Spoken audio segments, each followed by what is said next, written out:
Alright, we're gonna do our second review of the Massey Ferguson 2956A. This will be in the cab. Just kind of going over the machine so far. I'm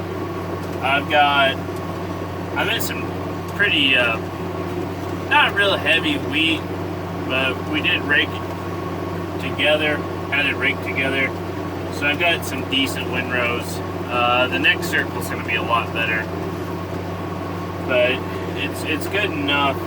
And we're just kind of starting out with the baler. So far I'm working on the 143rd bale in there now, and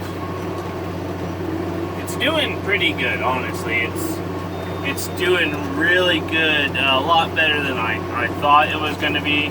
And by that I mean it's a lot faster than I thought it was going to be. I'd been told that these machines were a little bit slower than the John Deeres, and that's not the case at all. They're just as fast as my Deeres were, and really impressed with it, honestly. That's dumping the bale right now. And see, this is all auto, so all I'm doing is I'm shifting the transmission in the tractor and filling it full of net wrap. As for the tie cycle, it's taking 25 seconds to start the tie. When it tells me it starts, to the chamber being completely closed and the kick arm completely back in. It's 20, 25, 27, right in there, depending on how soon I press the button when I'm timing it. I was in some heavier stuff. There's a spot that was a lot better than the rest, and it did really good. I mean, it's just like the hay wasn't even there. And that's when I still had humidity, so the hay was actually decently tough, and it just chewed right through it. This machine is a lot heavier and just a lot bigger. The only issue I have so far with it is I haven't been able to change the volume, or find out where to change the volume on my monitor, so I can barely hear the beep at all. And I know if I had an older guy in here, you couldn't hear it. And if I had a radio on, wouldn't be able to hear it at all. And so that's my big thing right now, is I gotta get that figured out. Other than that, I've loaded 2 rolls of wrap now. I'm on my second roll. The first one, I messed up, and I had too much of a wad when I put it down in the pan, and so it didn't pick it up. It didn't grab it right, and so I had to get out on the first bale because it didn't grab the net wrap, and I had to trim it up and put it in there like it's supposed to be. And you have to manually wrap it then. And I pushed the wrap button, and it didn't cut. But you gotta push the cut button too. And so I have a bale that's got, I don't know, probably 10. I messed up there, but I didn't hear it warn me. I'm too busy talking to you guys.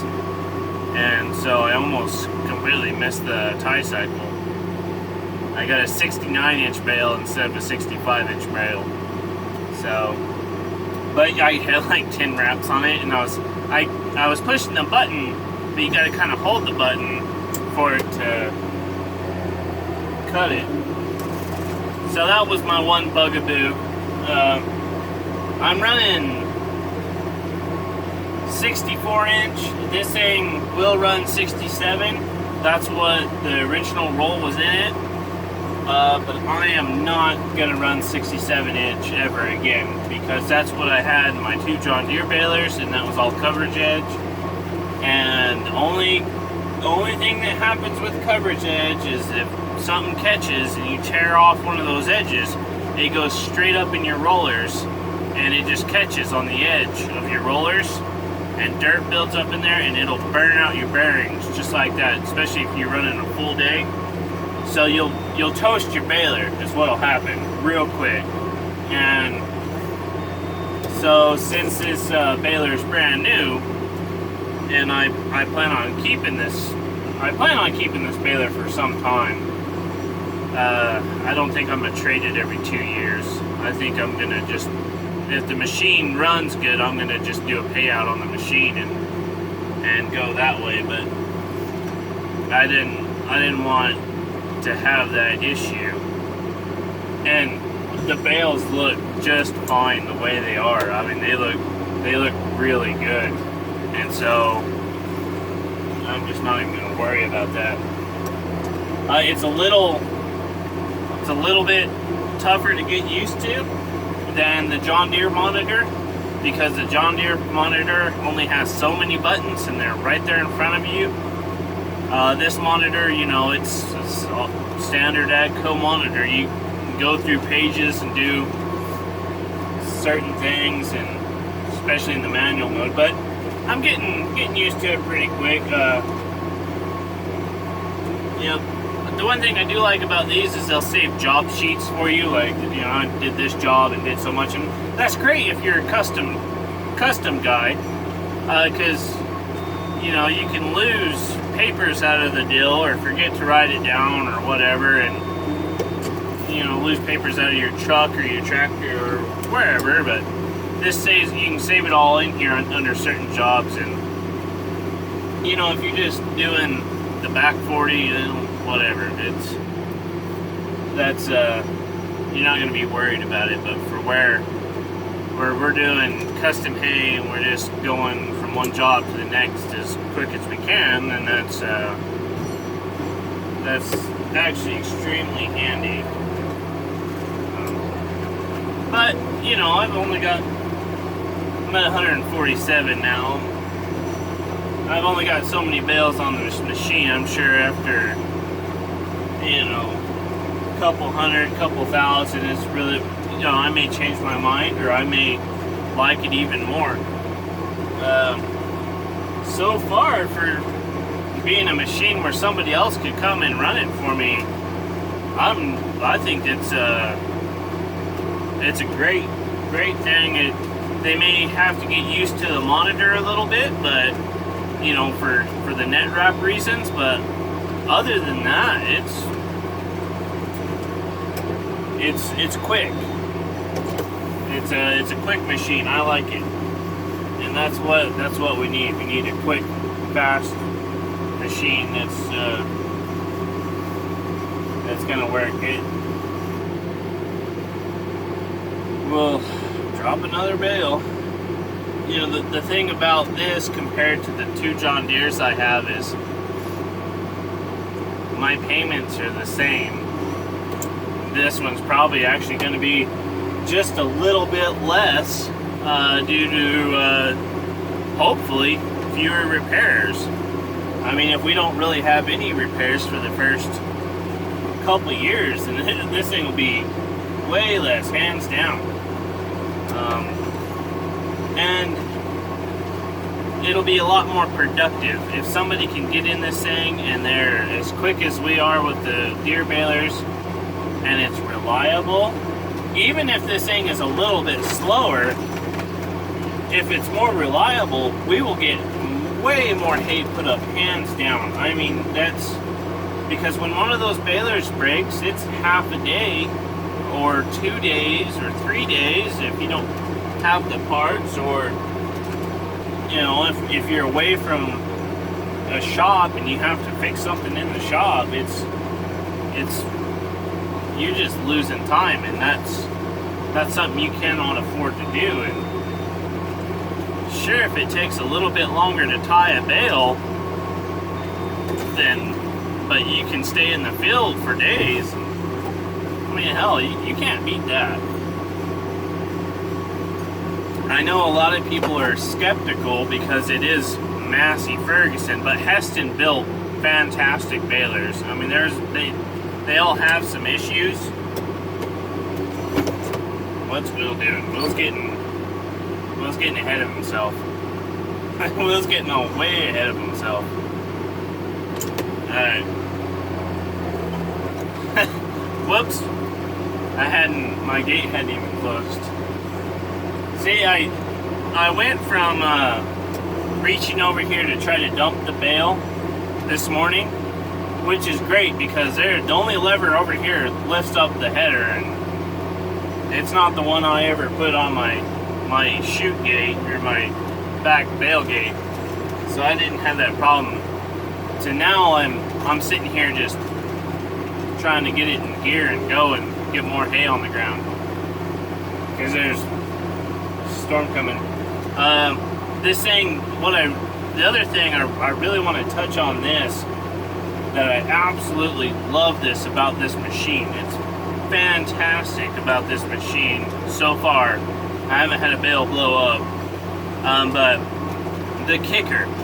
Everyone all over just does nothing but bitch about the kickers on hay balers because they have a hill or something, and I understand that. I personally would like to see a bale roll around, but just because we're so flat. But the John Deeres that we have, they throw the bale. I mean, they kick it away from the machine, and I could see that being a problem on a hill.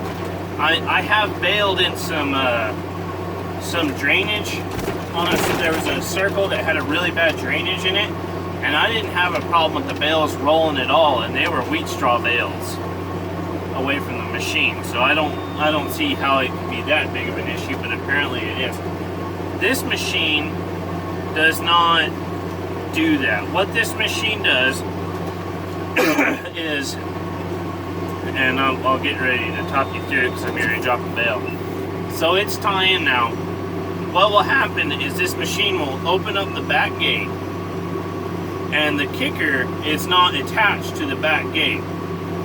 So what will happen is that it'll open up that back gate, and it's sitting open like this, and then the kicker will push that bale out if it's still sitting there, and then the back gate will close, and then the kicker will come back in. And see, now I can go, and as soon as that back gate clicks, I can put this thing in gear and go, even though that kicker's still coming back down. And all it does is it stays out there to make sure that bale does not roll back into that net wrap box, which is, I mean, I like that because it's not it's not shoving that bale out there. Because on the Deeres, what happens is you break the springs, because those are all spring assisted, and to help soften it, you break the springs and you break the clips on your chains that attach it to the back gate all the time. If you got a bale that's not shaped perfectly, or you've got bales that are way too heavy, you will shell that stuff out all the time. You'll do it maybe a couple times a night on the little clips. The springs every couple hundred bales, every 1,000 bales, you do those. And then there's the springs that go to the chains too. I've seen those keep shelling out. But it's not trying to just throw it out there, and it just keep it away from the gate so you can close it and just hammer it into gear and go. And so far I'm pretty impressed with that. If you have a bale that doesn't wrap that comes out of there, that's going to be a mess. But it's a mess either way. That's just, that's just how that is. If it doesn't wrap and you have to dump it, you're going to be in manual mode anyway, because it won't dump it unless it's wrapped. I found that out. Not like on a Deere where it'll beep and you can go and hit that real quick, and it may have not been wrapped, and then you got a big mess on your hand. But who knows? I mean, that's why I bought this baler, because number one, it was a fantastic deal, and I wanted to see how it really compared. I like it so far. I like it quite a bit. But we'll stop this video here now because we're already at 15 minutes and I almost put it in gear again, getting impatient. And we'll go from there. So thanks for watching, and comment, you know, you got any questions, leave them here.